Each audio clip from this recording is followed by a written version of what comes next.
Hey everyone, welcome to the Middle School Visual Arts PLC group. My name is Alicia Montgomery and I'm the moderator for this group. I'm so glad that you joined us as we navigate the craziness of teaching middle school art. Whether you're the only one in your system or one of many, we know that you're going to find things here to help you. In order to make this as beneficial as possible for you and for everyone else, be sure to set up your notifications and check back often to see posts and discussions and support that we're going to showcase. Please engage in our discussions and offer up any support or questions that you may have. Also, share this platform with your friends and colleagues so they can get in on the fun too. All right, today's topics are going to be about digital teaching and learning, some of my students' computer activities, and talk a little bit about assessment.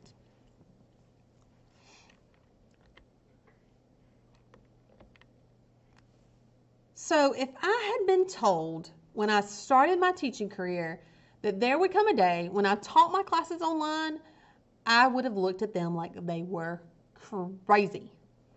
But yet, here we are, quickly shoved into a brand new way of teaching and learning with no precedent. Good thing we're artists, creative and adaptable, always experimenting with new media. For some of us, you took online classes in college or you have done an online art class or workshop or something. For some of us veterans, this is completely unknown and new territory. Whatever your previous knowledge was or is, I hope today's presentation will help you a lot. So, how are you teaching? Many of us are teaching fully online. Some are hybrid, some are face-to-face. I've had the pleasure of teaching face-to-face all year, thank goodness.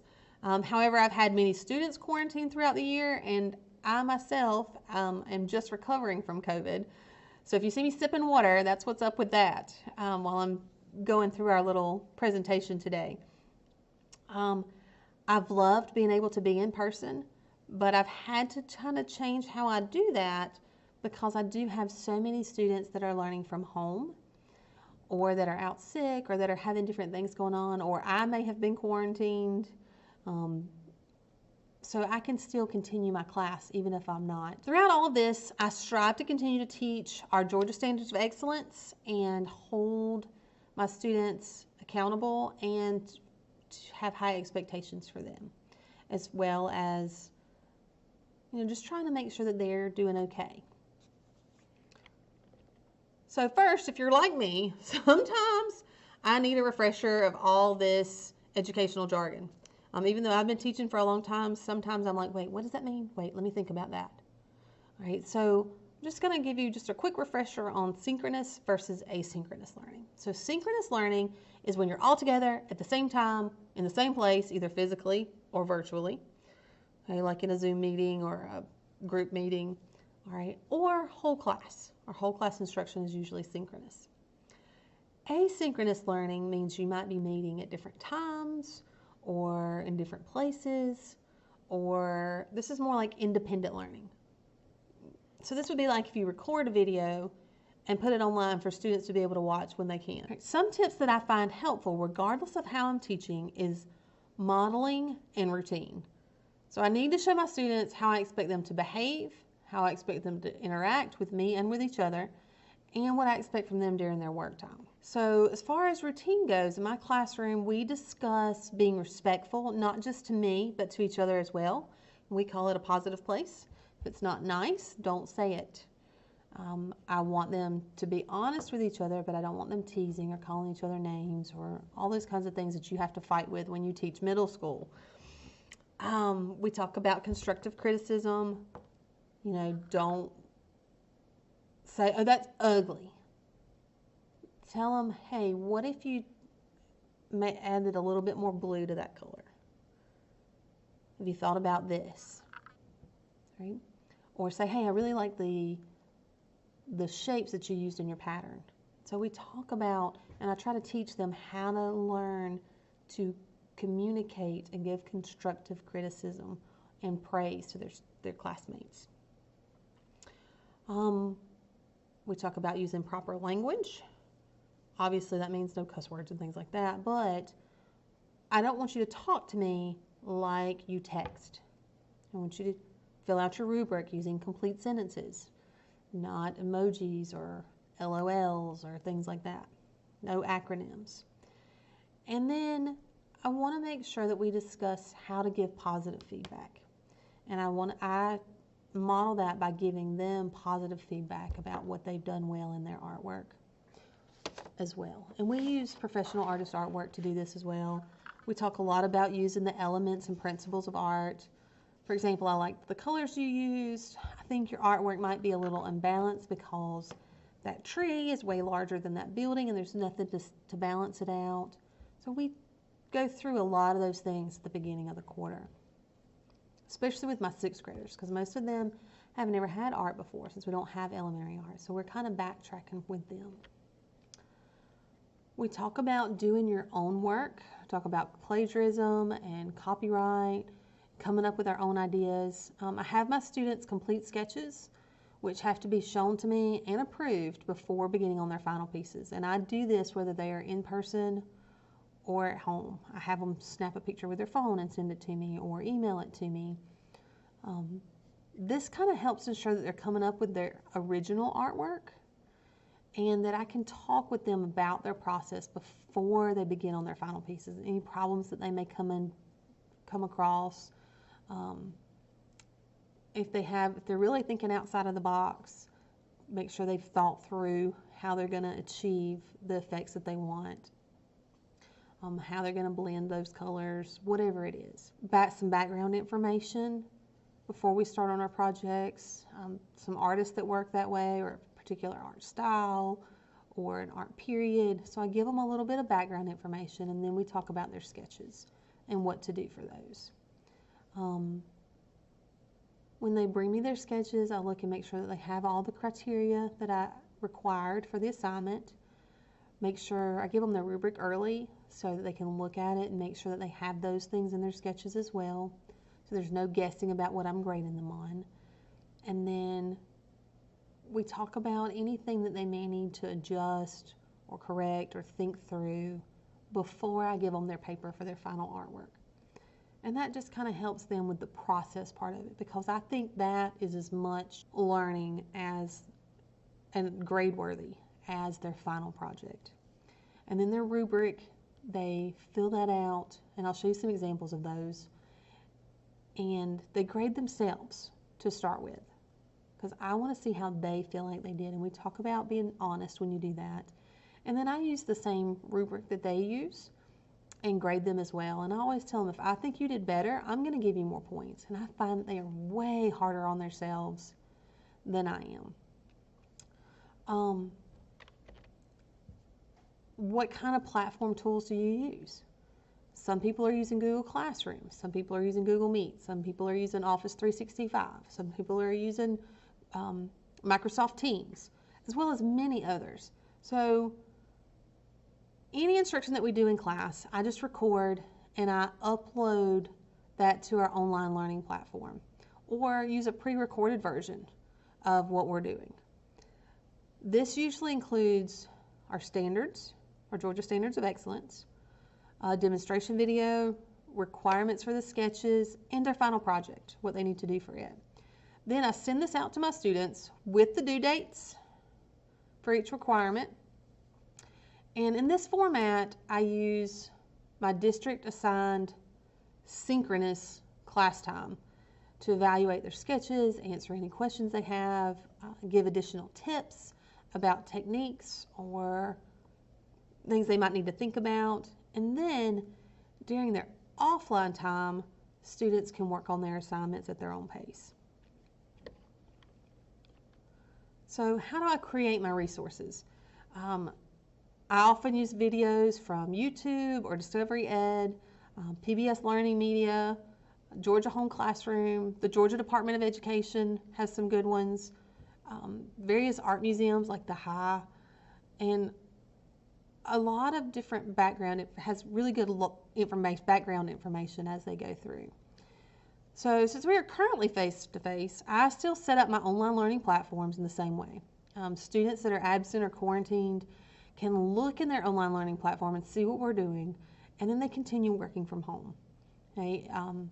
I send their sketchbooks home. Usually parents come and pick up their assignments if they're quarantined or going to be out for a while. It's kind of like a hospital homebound setup, sort of, except they don't have a teacher that goes and checks on them. So that's kind of some of the resources I use. I create a lot of my own videos and use a video editing program to do that. There's lots of free ones out there. So what are some struggles that we've had? We've all had them. One of the problems I've had is that what if I'm out and students are still in class? In my art classroom, my students don't have access to Chromebooks or laptops or anything like that, so we've had to improvise. I do have a webcam, so I have a student log in to our online meeting platform and then turn the webcam so that I can see the whole class, and then they'll drag my little head from my teacher computer screen to my projector screen. So the students can see me as well and see anything that I'm holding up or showing them or demoing for them. And then I can still give them instructions, do a demo, answer questions, and I can still see what my class is doing when I'm not there.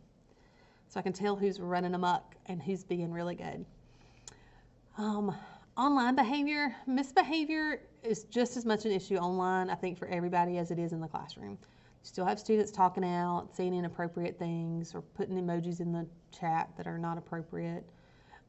So all those issues are you still have them when you're teaching online as well. So I remind my students that everything they do and or say is recorded while we're in our Google Classroom, as well as any communications with myself or other students on any of our learning platforms.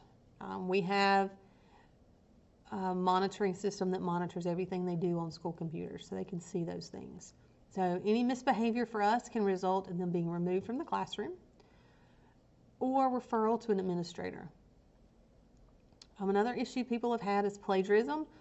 A lot of teachers have told me that with online teaching and learning, they've had a lot more issues of students trying to turn in work that's not theirs.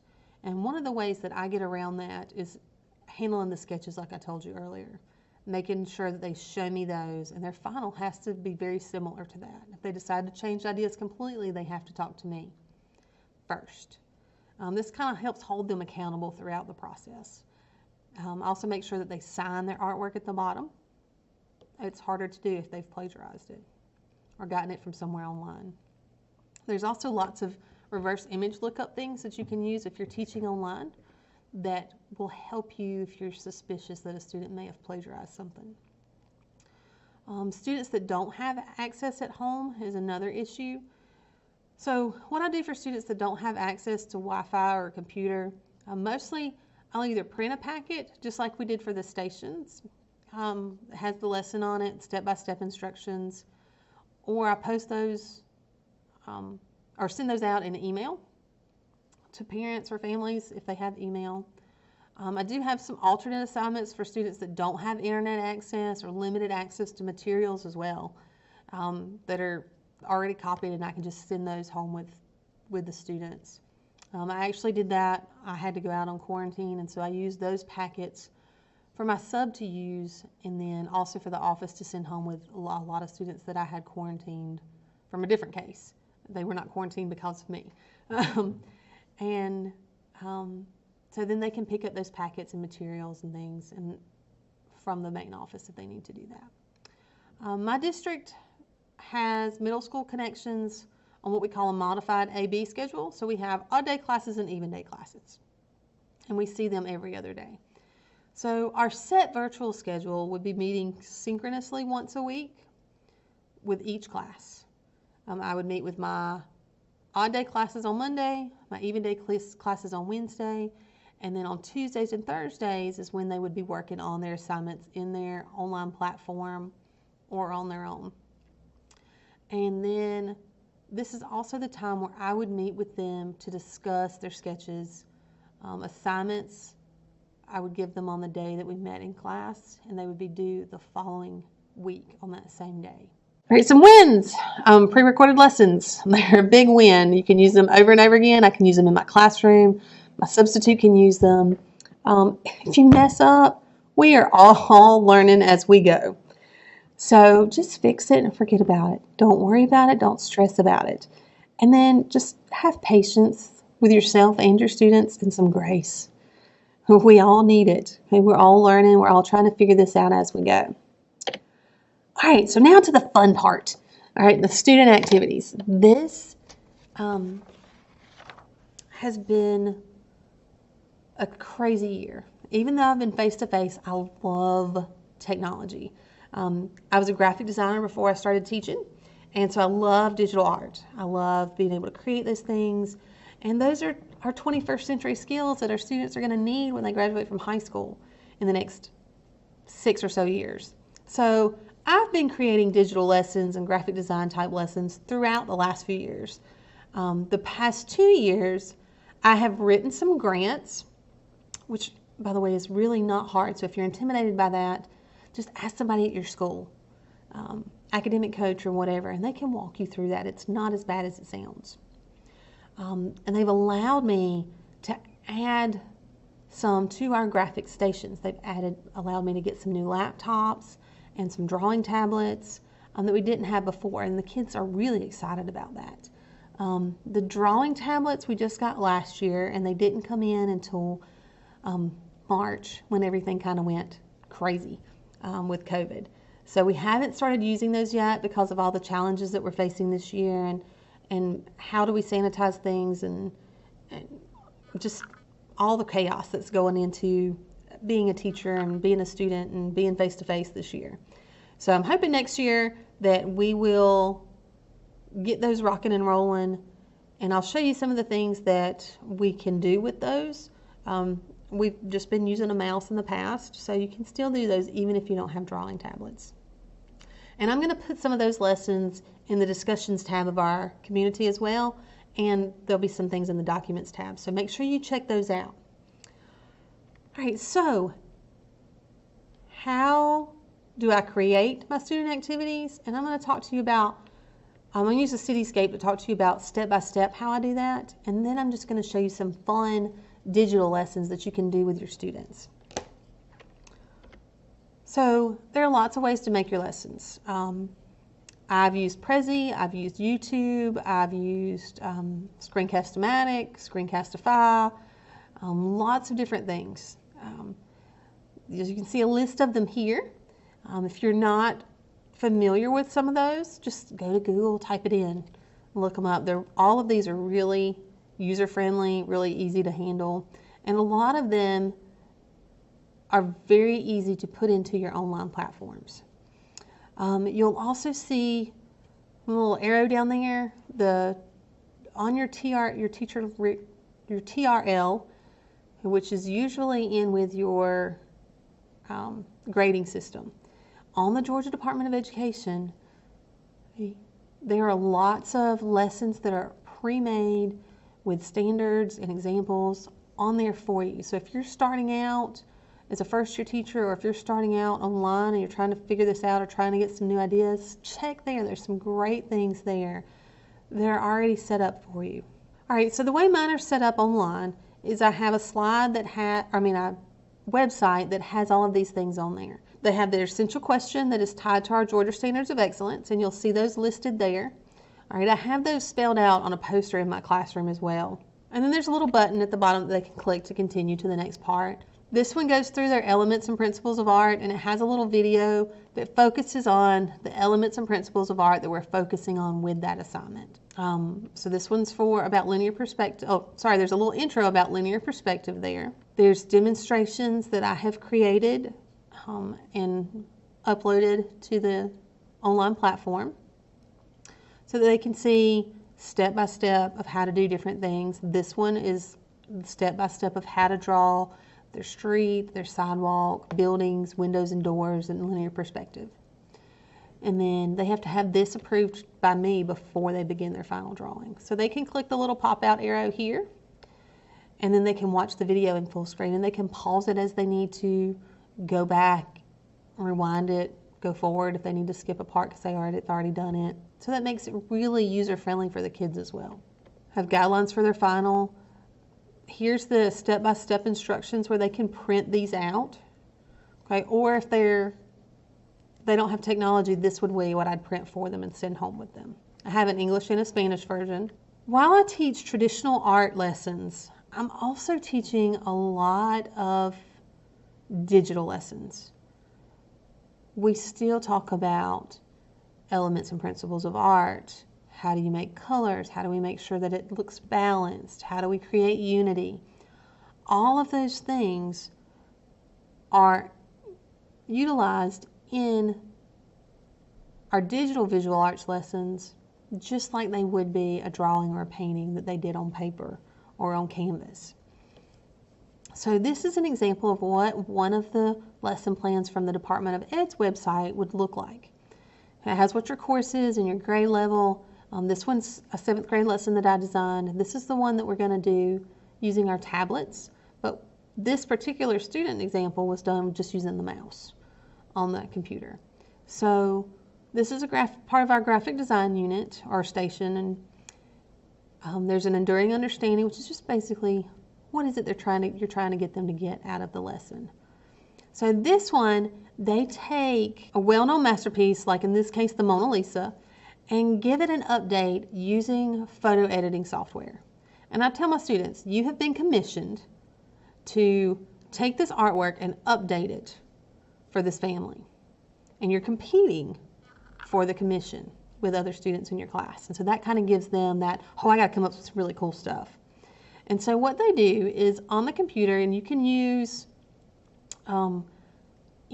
pretty much any photo editing software. I have some JPEGs of this that I've downloaded, and they just double click on it and open those up, save a new copy with their name, and then they take their mouse and they outline the important parts. So like they would outline the figures. And then they're going to update it to things that maybe they would wear. So like in this one, she gave her an Aeropostale shirt instead of her traditional garb.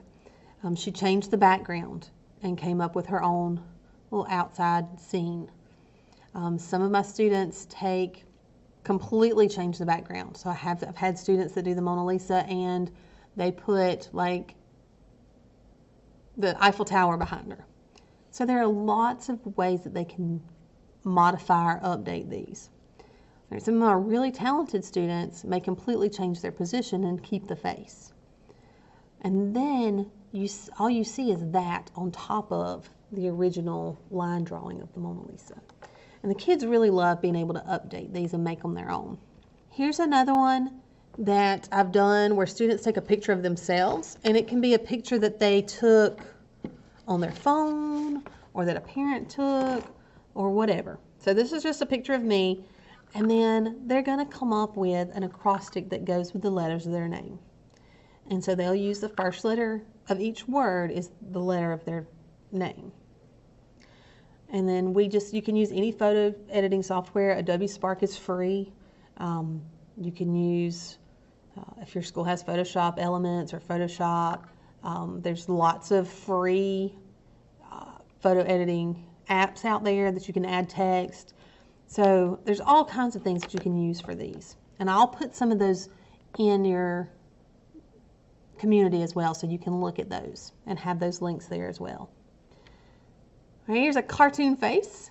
So students take a picture of themselves and then we put it in photo editing software, and then they use the tools and techniques in that photo editing software to turn themselves into a cartoon.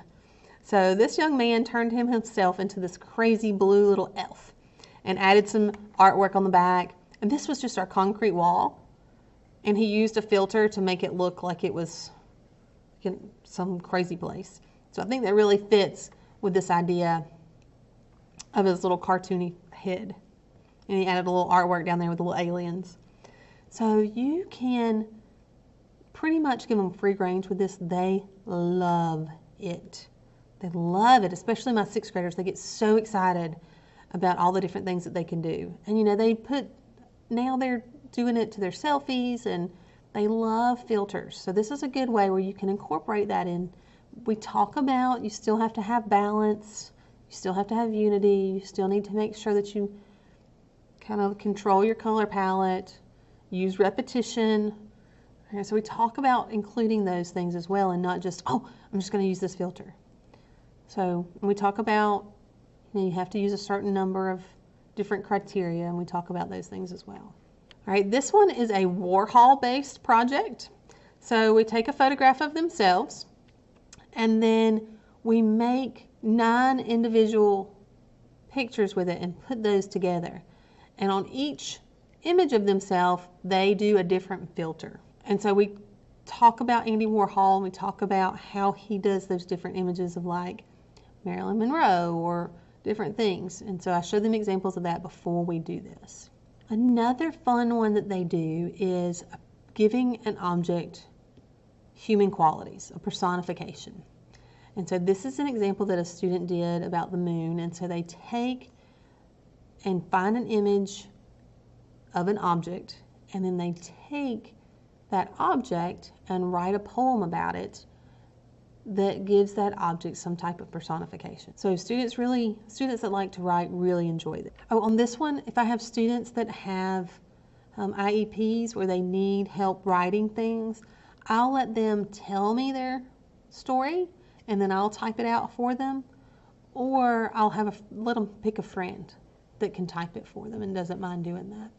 So that's kind of how we work around some of those differentiation kind of things. All right, this is an example from my mentor teacher when I was student teaching years and years ago. But it's Power Up an Artist. So students can create a PowerPoint or slide presentation, or whatever platform you're using, about a specific artist. So they would start with a sheet that asks for information about the artist. So basic things like, what's their name? When were they born? When did they die? Tell me some information about that artist and their life. Tell me some information about their artwork. And I'm very specific, like you have to tell me 3 things about their artwork. What time period did they come from? And then they have to find pictures of their artwork to include in their presentation. And so this is just one example of that, right? We have some really cool artwork in the hallways at our school that are professional prints of professional works. And this is one of those. And they're framed. We wrote a grant, or the school system wrote a grant, and we got that at our school so we can use it. It's kind of a STEAM activity. And so I had my students go and choose an artwork, and then they had to research that artwork and create a short video.